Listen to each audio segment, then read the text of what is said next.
Hey, I'm Alex Radical from Board Game Co., and this is not our regularly scheduled crowdfunding roundup. Instead, this is going to be the top 10 highest funded Kickstarters from first-time creators, with a whole bunch of caveats before we jump in. So, caveat number one, this is going to be Kickstarter only, not GameFound. Primarily because I realized about 2 minutes ago that I forgot to search through GameFound, so they're not going to be in this list in case any of them would have made the cut.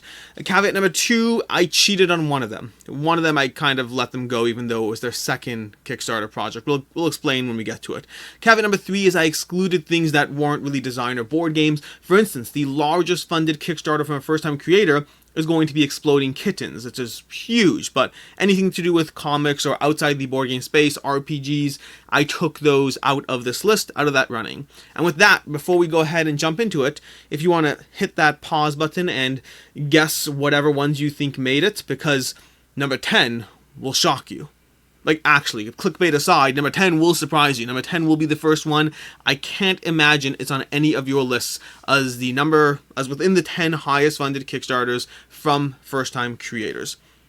So, we've unpaused by now. Let's go ahead and jump on into it. And before we do, just if you're a Patreon, we will still have a Patreon video today. Every Monday, we do have a Patreon dedicated video, so that will be going up on Patreon. And with that, let's go ahead and jump into number 10, which is going to be Scarface 1920.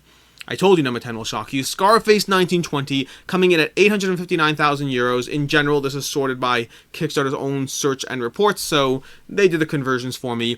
But Scarface 1920 is going to be the most recent addition to this list, and I was shocked that it made the cut. I was shocked that this was within the top 10 highest funded Kickstarters by first-time creators, assuming, of course, you follow all the exclusions that I did, so maybe they don't actually have that giant badge of honor you might have been expecting, but by my standards, they do. Scarface 1920 is going to be an area control, deck building, worker placement mob game. This is a game that I've covered extensively on the channel. I have a Should You Back It on it, I have a review on it, we have gameplay on it, we have a lot of content on Scarface 1920. This was a fun game, a mess of a game, complicated rules, a lot to teach, a lot to get people up and running, but once you did, it was so immensely satisfying. Once you got people up and running, the actions you took on your turn felt like a mob-themed game. It felt like you were getting in each other's faces, like you were playing cards, you were drafting combinations, you were upgrading your bosses, you were choosing different pathways as far as how you would continue and proceed in this game. But ultimately, the core of it is that it felt like a mob-themed game. Now, it's not without its critiques. I had concerns about it, issues with, just the general complexity, small nitpicks about various game aspects of it, the way the boards played out, different small things. But overall, I really enjoyed Scarface 1920, and I'm thrilled to see that it did as well as it did, earning my fictional top 10 highest funded board games from first-time creators if you exclude a variety of specific things. It's a very long award. I don't hand it out often because for some reason people don't actually use it or hang it up anywhere. I don't know why. But anyways, that's going to Scarface 1920. I'm shocked that it made my fictional list. And moving on to there, number 9. Number 9 is going to be far less surprising. You may have well put this on your list. Number 9 is going to be Aeon Trespass Odyssey. By the way, most of this list, in fact, I think I haven't actually, no, I've played like 7 of these games. I haven't played all of them though. And Trespass Odyssey, a game that I did have the opportunity to dive into at least partially. And when I say partially, I mean that I only got my hands on this prototype after the Kickstarter was well over, and there was a ton of content in this game, even just the prototype. So I kind of played a few boss fights, and then was just overwhelmed with the amount of exploration and further continuation you can go down that rabbit hole. And I'm always distracted by other content to, hit in terms of getting Kickstarter deadlines, so I didn't get to dive into it as much as I liked. But Aeon's Trespass Odyssey is a game that I am intimidated by the amount of content this game has, especially if you backed it all in. This is a game that raised over $1 million from Into the Unknown as their first Kickstarter, 8,000 backers, promising you a combination of Seventh Continent, of Kingdom Death Monster, all wrapped into one giant package of exploration, of boss battles, of escalation. The escalation in particular, and this is a game that I believe you can still late pledge, although you will be paying a premium compared to people who backed it during the Kickstarter. They have slowly but surely been raising the price in the Pledge Manager, both as they add content, as costs have gone up, so people who backed on the Kickstarter definitely got a good deal, because even now, there's a large gap in the Pledge Manager price. Forget retail availability, subsequent Kickstarters, or any of that. This is a game that promised you the exploration and adventure of Seventh Continent combined with an escalation and boss battle system. The escalation was the biggest draw for me. I love escalation in games. I love it when I escalate along with the game escalating, leading to these tense endgame fights. In this game, when you beat down the boss gets stronger. When the boss beats down on you get stronger, resulting in both players powering up as they get hit. Both sides effectively getting stronger and smashing each other in the face until one side eventually emerges the victor. I love that system. They have this Triskelion where you have death, life, and fate as you choose where to assign your points and how you manage this system in this game. This game was immensely impressive in the sheer scope of what it's trying to do. You have these aspects of these titans and riding titans. You're all playing as controlling these titans to a degree. I mean, the art and miniatures were not for me, to be frank, because I'm not into the whole Kingdom Death Monster vibe, and they very much are going for the Kingdom Death Monster vibe, but the gameplay aspects are far more what pulled me in about this game. It's a game that, again, if you backed everything, the amount of content awaiting you for this is absolutely insane. You could back a single act. You could back the Prelude introductory set, and you'll probably have enough content to keep you going for quite some time. A lot of things here. I understand exactly why this made its way into the top 10. This is promising people just so much stuff. The boxes, by the way, the boxes do appeal to me. The elegance of that white box, the extra art from the other two, these two appeal to me far more than anything else there. But that's going to be Aeon's Trespass Odyssey. A game, by the way, that I did have to convince like multiple people that we're not talking about Aeon's End. People kept getting confused between Aeon's End and Aeon's Trespass. No particular reason other than the word Aeon being in both. Next up, we have Cthulhu Wars, coming in at 1.4 million for the first iteration of what was then multiple iteration after iteration after iteration. I mean, this is from Sandy Peterson Games. They have, how many games do they have in the repertoire? They have 32 created Kickstarters. This was their first. This was the first. Technically, I think this was the second. The first one failed. It was a prior iteration kind of thing. This was their first successful Kickstarter on the list, and this is one that brought in $1.4 million. I remember when this was on Kickstarter. I remember this was before I was into Kickstarter personally. This was back when it was just this thing, and people were talking about, oh, have you seen this Cthulhu-esque game that's all about smashing monsters on the board? And this was, at the time, heavily compared to Arkham Horror in the sense of, hey, we have another Cthulhu-esque game, another Arkham Mythos game, although it's totally different than Arkham Horror. This isn't some investigation game. This is Cthulhu on a map.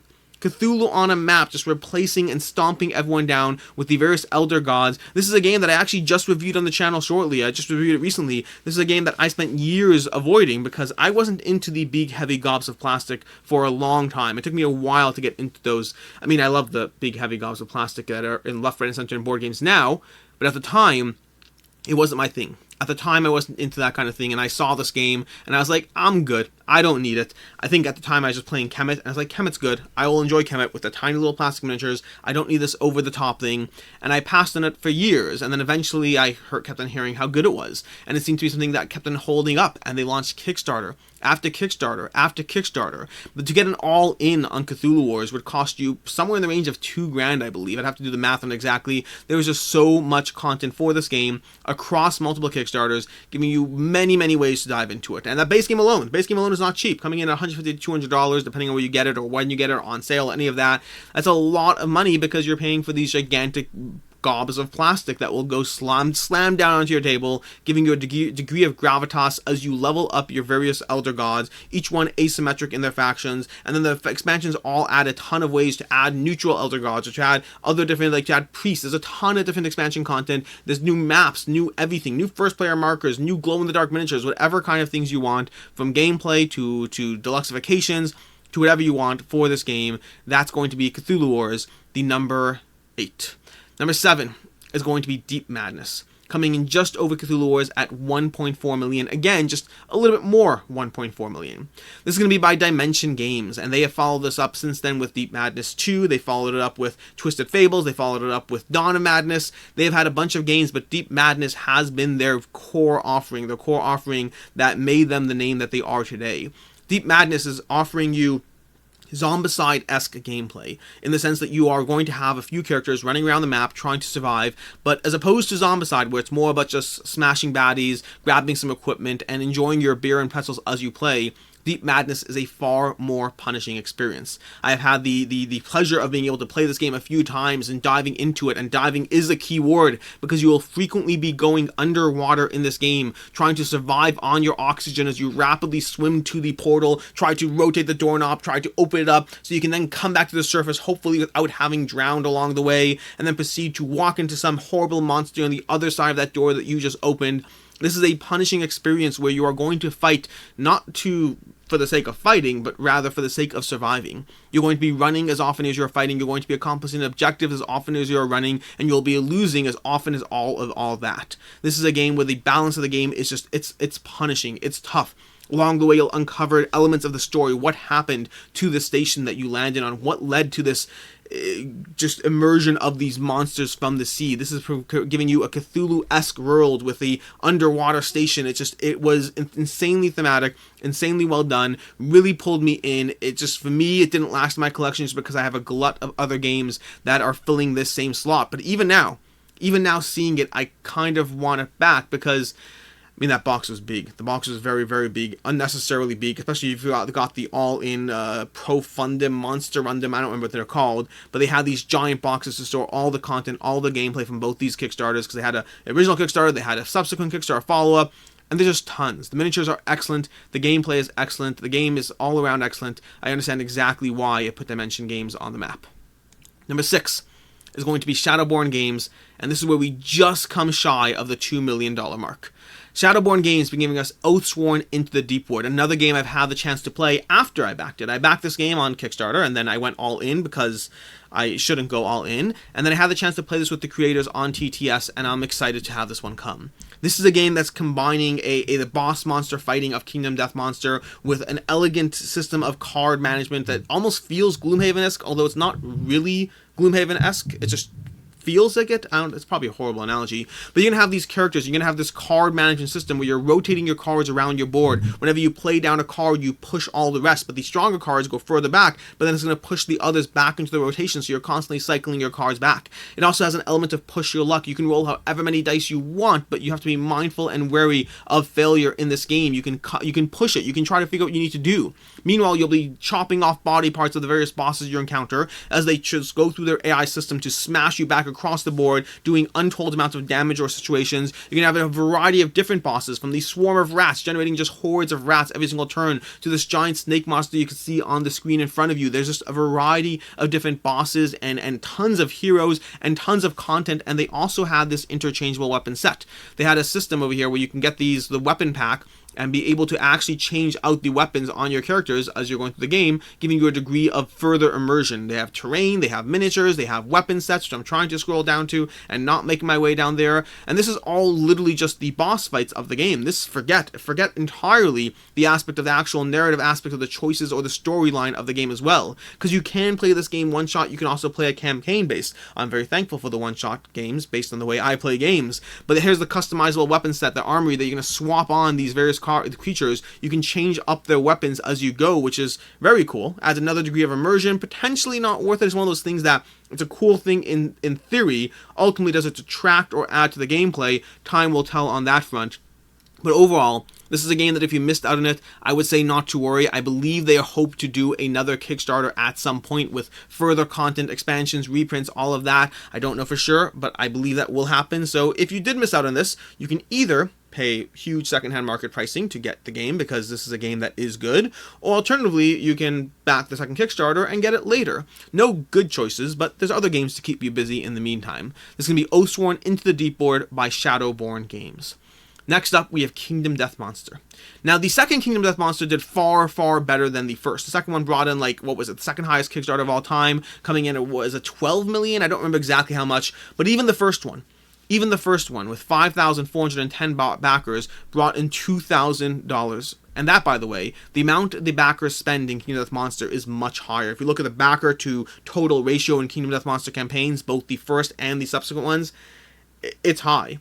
The backers are spending a lot of money on this universe. This is going to be the first game on this. This is going to be the first game on this list that I have not had the opportunity to try. And opportunity is probably the wrong word, because I probably had the opportunity to try, but have chosen not to. I am not pulled in by this world, and I'm not pulled in by campaign games. I love the theory and the premise of campaign games, but I don't actually play them to the extent that they need to be properly enjoyed. And this is a game that is a epic long campaign with a ton of rules. This is a lifestyle game. This is the kind of game that people play this game and nothing else, and I see why. The amount of content, the amount of depth, the amount of intricacy, the learning of the AI, all those things are, well, very, very intricate and detailed, and just the sheer amount of depth this game offers you. So I'm not pulled in on those counts. I'm also not pulled in by the art style, the general pin-up and anime and half-naked thing. I'm not into that in games. It's not. I'm not necessarily. I'll play a game with it, but it's definitely not my thing. And this very much is full of that. So this is not a game for me. This game, just even scrolling the screen has me a little bit uncomfortable, honestly. And yes, I'm a little prudish in that sense. It is what it is. But either way, Kingdom Death Monster is a game that offered people, I just can't move on the screen without feeling uncomfortable. But anyways, Kingdom Death Monster is a game that offered people a degree of depth, and this thing, by all accounts, should have been an abysmal failure. This is a Kickstarter without content creation. This is a Kickstarter with a concept and a theory that no one should have had any reason to believe would actually be a good game, would actually be a game worthy of paying attention to, and yet it is incredibly well rated. This game is loved by so many people. It is a game that people sink their lives, their time, their money into it. This is a game whenever they announce reprints, people buy them up right away because they know they can turn around and sell them for twice the price. The hype and buzz and love for this game is absolutely insane. Kingdom Death Monster well earned its place as the fifth highest Kickstarter from a first-time creator of all time. The fourth highest is going to be the one where I cheated. The fourth highest is going to be one where they did have a prior Kickstarter, and that's going to be Primal: The Awakening. Now, I wrestled on this one, I did, but their first Kickstarter was Elo Darkness, and the first Kickstarter canceled. The second Kickstarter was a reprint for Elo Darkness, and that had, 2,000 backers, brought in $150,000. Strictly speaking, they should not be on this list. They shouldn't be. I'm cheating. It is what it is. But that said, the gap between their first and their second, how they went from being kind of having a single Kickstarter to the sheer degree of crossing 2 million euros on their second Kickstarter with it didn't even have the name brand of, let's say, Monster Hunter World or anything like that. It did not have a name brand behind it to pull this one in. Contrasted with others on this list, where we'll get to it, but other games on this list have name brand behind them. At Primal, it's going to be your Monster Hunter World offshoot, your second-hand version of it. A game that, despite that, has done incredibly well. 2 million euro raised, and it is a solid monster hunting experience. Part of why I cheated and added this to this list is going to be my bias, because I love this game. I'm sorry, I do. I've played this game. I love the gameplay. I am so pulled in. And this is a game, by the way, where my first game of Primal, I walked away from it thinking that maybe it's a game for me. Maybe not. I was not sold for it. I remember thinking that after my first game, I was like, I'd play this again, but I don't think I'm going to pay $200 for it, and that was the entry point pledge. But then the more I played it, the more I decided I was willing to pay $200 for it. The more I was willing to go all in on this thing, because every single subsequent game further gave me a reason to just buy into the gameplay. That small little map that you're rotating around, because all you have is a four-sided map where the center monster just turns from location to location, but that gave you a degree of control, a degree of choice. It felt more immersive in the map tactical depth than many games with an actual board do. That positioning mattered so much. Jumping onto a ledge, jumping onto the monster's back, being thrown down onto the ground while your other teammates hide into a bush so you can take your turn again, so you can distract the monster, so you can shoot some sort of arrow at it. Primal was an incredible experience that I am looking forward to getting the game in so I can actually play it. Speaking of which, by the way, I believe they are opening their pledge manager on August 24th, so soon you can actually jump in on it if you missed this the first time round. I don't know if prices are the same, prices are different, but either way, Primal is a game that the sheer degree to which this Kickstarter did well. They launched day one. They hit like 1.5 million on day one, or 1.2 million. I don't remember exactly what the numbers were, but they just had a huge audience. They spent years building up that community. They spent years getting people hyped for this game. That's the way to do it. If you have the time, build your community, get people invested in the game, get people looking forward to it. Many of the games on this list had a degree of hype, of build-up, of just people obsessed and interested in the game and the art. The art's so good. I like Monster Hunter World, I do, but the biggest difference between Primal and Monster Hunter, there's two big differences between the games for me. The first is going to be the art. I'm far more pulled in by the art of Primal. The second is going to be the actual card play of Primal. I much prefer the card play of having to choose between the cards and every card forcing you to play for another card, or well, I want to play all 5 of these cards, but I have to discard some of them to pay for the other cards in Primal. It had that aspect of Marvel Champions, that same degree, the same economy that forces you to constantly be choosing between difficult choices, all of which are, well, tempting, but just the question is which one's going to work best for you. I'm very obsessed with Primal, very excited for them, and that's why they are very fictionally in my list, because they technically don't qualify at all. Number 3 is going to be Time of Legends Joan of Arc by Mythic Games, bringing in $2.1 million, just shy of 10,000 backers. This is another game that had a 1.5. Many of these games, by the way, have subsequent Kickstarters. When campaigns do this well and have this much of an audience, there is every reason to bring them back to the table for a reprint plus new content. Those ones always do better because people see the game, they're hyped, they're buzzed, and Joan of Arc is one that I've owned and sadly have not been able to play this one. Or again, been able is the wrong word, have not chosen to play this one. I have set up Joan of Arc on my table like 3 or 4 times. I have read the rule books 3 or 4 times. I have been prepped and ready to go, and every single time it didn't happen, and eventually I decided to move on from it just because of how much work it was to actually set up and pull it all out and get it going. This is a game that I very much look forward to playing one day in some way, shape, or form at a convention or someone. I don't know the situation, but I'd love to play this game. I've heard nothing but good things. Well, that's not true. I've heard mostly good things about this game. The biggest things are going to be that setup, that tear down, the idea of getting it to the table is going to be a common complaint about just the accessibility behind Joan of Arc. But this was a game that offered, you can't even see it in the pledge levels on the side, but this is a game that offered you like a $600 all-in, or maybe it was even $700, I don't remember how high it was. And they did something new. They were offering you tiny, they called it epic scale miniatures, which is a fancy way of saying teeny tiny miniatures. But it worked. And the degree of detail to which Mythic Games managed to get, Mythic Games, by the way, is top in class in terms, they're just best in class when it comes to miniatures. They are one of the best miniature companies out there in terms of the sheer level of detail they bring to their sculpts, and that was true with their epic scale miniatures as well. Those tiny little miniatures that are just little pinpricks of a mini. And they managed to make them detailed at the same time. They did an incredible job there, and they gave you, and speaking of which, they managed to give you the reverse side of the scale as well, with the most epic dragon I have ever seen in any miniatures game that I've played. Just that giant, where is it? Not even the cockatrice. They had the legendary dragon expansion. Just the sheer amount of content, the sheer amount of add-ons for this game. I've heard mostly good things about. I've heard nothing but good things about the gameplay. The setup and the teardown accessibility are where this game is faulted, and that's, like I said, even for me, I had never ever got it to the table because of that accessibility. I do miss the dragon though. I liked having that dragon, that legendary dragon on my shelf was very cool. But either way, that is going to be Time of Legends Joan of Arc.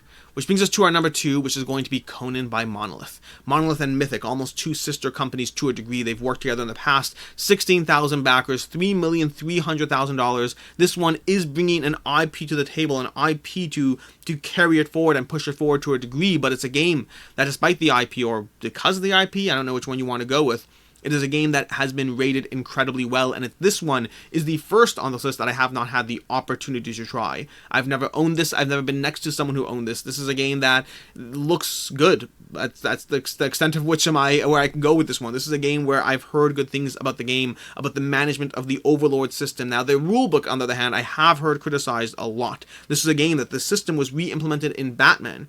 And I got Batman because I was like, oh, Conan, but the theme that I prefer and miniatures that look amazing and a better, more streamlined, accessible system. It was not. I can't speak for Conan because I never had that one, but Batman was a game that the rulebook was terrible. The rulebook made it so that I could not get into Batman, or I chose not to get into it, combined with the barrier of the rulebook and then the reviews that it felt less Batman-like as you tried running around instead of actually fighting. That is a tangent. We're talking about Conan here. Conan is a game where the Overlord management system, the system of stamina, choosing to prioritize, you can activate things in order, or you can prioritize them in that workflow by paying more for them. It's a game that I want to play this one day. The art looks great. The miniatures looked good. I was never overly impressed with the miniatures from Conan. They looked good, not mythic level production, but solid miniatures that I am excited for and not excited for. No, solid miniatures I'll play with, but I'm not excited for them. But overall, Conan is the number 2, the second highest Kickstarter from a first-time creator on this list, with tons of content. They've had subsequent Kickstarters and additional content for these games since then. This is going to be from Monolith, who've brought you as well the Mythic Battle series as well. And then lastly and highest on this list, pause if you got this one correctly, or say if you got this, you already typed down your list. Either way, the highest funded Kickstarter from a first-time creator is going to be Dark Souls, the board game. This is the only one, by the way. I mentioned at the beginning of this video that I did a list prior. I think I mentioned, I can't remember. I did a list a while ago about the top 10 highest funded Kickstarters, period. And the only one of these that was on that list too is going to be Steamforged Games, Dark Souls, the board game. 31,000 backers, £3,771,000. That's what happens when you have a combination of miniatures, of an IP, of a passionate video game audience intrigued and pulled in by how the board game is going to go. And this is going to be like the same people who brought you Monster Hunter World, but this was their first Kickstarter, bringing you Dark Souls, which the game itself was half panned, half not panned. Meaning the game, if you look at the ratings for this game, this is a game that people either think is okay, or they're like, with house rules, it's actually pretty good. So one of those two things.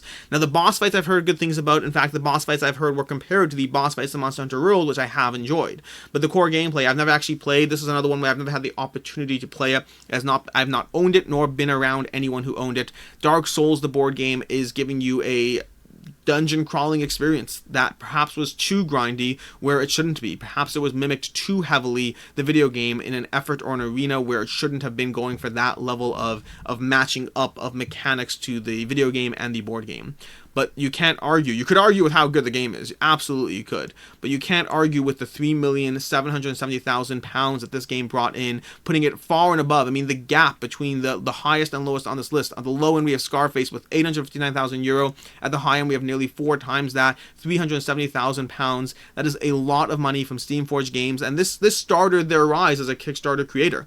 They've had subsequent games since then. They've had games that both hits and misses. I don't believe this was their first game. I think they had their own game past that. I believe this was their first Kickstarter, but that is going to be the last item on this list of the top 10 highest funded Kickstarters from first-time creators, if you follow all the exclusions and rules that Alex decided to put onto his list. That's, again, these awards don't write themselves.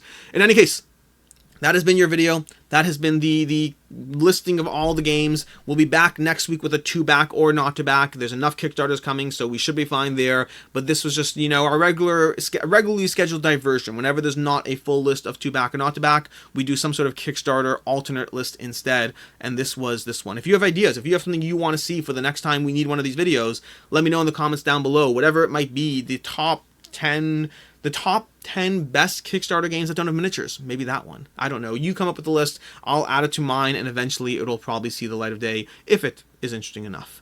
Until next time, I'm Alex Radcliffe from Board Game Co., and I hope you have a good one.